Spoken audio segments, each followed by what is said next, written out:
everybody was in danger. Everybody was in fear. There was nobody there was exception. Kingsley Swampillai is the Bishop of Batticaloa, a Tamil Tiger stronghold in eastern Sri Lanka, where there's been an influx of Tamil refugees fleeing the upsurge in fighting. He's also a member of a peace committee who are recording the growing number of disappearances and killings. On September the 10th, he hears news of a massacre. The one who managed to survive, the next day only he appeared with wounds. And then he was admitted to the hospital, and later he came out with all the truth. He was also laid to rest to be burnt, but he managed to crawl and escape. The message came to us, and I went with these peace committee members, 2 or 3 members, and I reported to the Army Colonel Percy Fernando. Bishop Swampillai had a good relationship with Percy Fernando, a colonel in the Sri Lankan army. The bishop asked if he could visit the site. He'd been hearing from Tamil refugees that Tamil civilians had been rounded up from 3 villages and had been taken to an army camp where they'd been murdered. He came with us. He was good enough to say, all right, we shall verify. And then we went to see these places. We went in his jeep. We should not have gone, but anyway, we said, all right, we are coming in order to see. So he would take us to the army camp.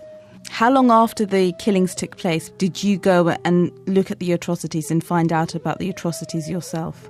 We went on the noon, at about noon of 10th, next day. When you were taken to the spot where the killings took place, what did you see? We could see the skull and the other parts of the body and other ashes burned with these coconut leaves, put on them and set on fire. We saw at least 2-3 places in the nearby houses, and then we said enough and we go back because we didn't want to stay there too long. He also was convinced that it was true. So we came back, but we heard several other places also similar thing has happened. They had killed and put them on fire. So you went together in his jeep to the spot where the killings took place. You arrived, you saw burnt bodies, you saw skulls. What was the colonel's reaction? Well, he said, very sorry, this has happened, and then we didn't make it so public. It became public automatically. And of course, our feelings were different from his. He was also sorry that this has happened, and he had brought them to our notice by taking us there. So he felt sorry that he had did something that should not have been done. But anyway, we didn't betray him. We said thank you, and then we went away. What were your feelings when you arrived there and you realised the rumours were true? We had mixed reactions, anger and so sorry that this has happened naturally. But we were also angry, and then we found the atrocity of the army. But it was at that time, 25 years ago, when it was at the height of the war. Sri Lanka's civil war had been going on since 1983. In 1987, India, with its large Tamil minority, sent in a peacekeeping force. But rather than secure peace, they were drawn into the fighting, and by 1989 were being accused of human rights abuses. The Sri Lankan government says 100 people have died in political violence on the island over the last 48 hours. Most of the dead were apparently Tamil rebels shot by Indian troops, but 30 were from the Sinhalese majority.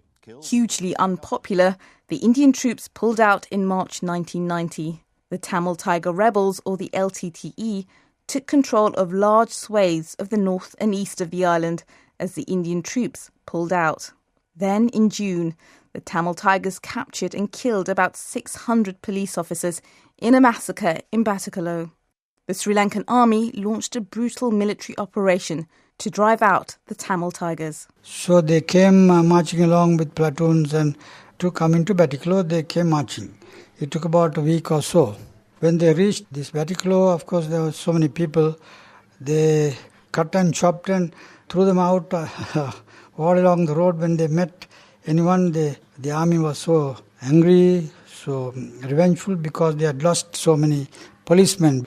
They used to do frequent roundups in order to ensure that there's no LTTs inside. So they used to ask all the people to come out, round up the village. They shout, all those people who are living inside, come out, sometimes with hands up and advance. So good number of them escaped because they were in the refugee camps like schools and temples and churches. I heard complaints telephoned to me from everywhere, and we were helpless because there was no army man in charge until they came and took over. And that is how these killings took place. So the rumours started circulating beforehand that the army, the Sinhalese army, had arrived and were killing people, killing Tamils as they came across them. Yes, everybody knew this was a public secret. It was spreading like wildfire because they were in one place. They were clustered in schools and churches, so it was easy to pass on the information. The information that was passed on by the Tamil refugees was recorded by the Peace Committee. Through these testimonies, it emerged that in the Batticaloa massacre in September 1990, at least 184 Tamil civilians were murdered, an estimated 47 of whom were children under the age of 10. When these operations were over, this recapturing the area was over, there was one Senivaratna, AMU Senivaratna, who was brigadier in commanded the whole area. We appealed to him, we want to come and see you, Peace Committee. Now he said, Bishop, we are not here to talk peace. We have come to wage a war. So what else can you say? We couldn't go and approach them anywhere near because only by telephone we could talk to them, and they were not very, very receptive. So no one was ever charged for these crimes, although a number of Sinhalese army officials were identified. No. That was their duty. They had done their duty. In fact, they would have been promoted. They would have been promoted instead of being punished. Only now we are talking about punishment, investigation and reconciliation. But at that time it was the duty of the army. As long as they capture the country and eliminate the LTT, they can do anything. They had all the impunity possible.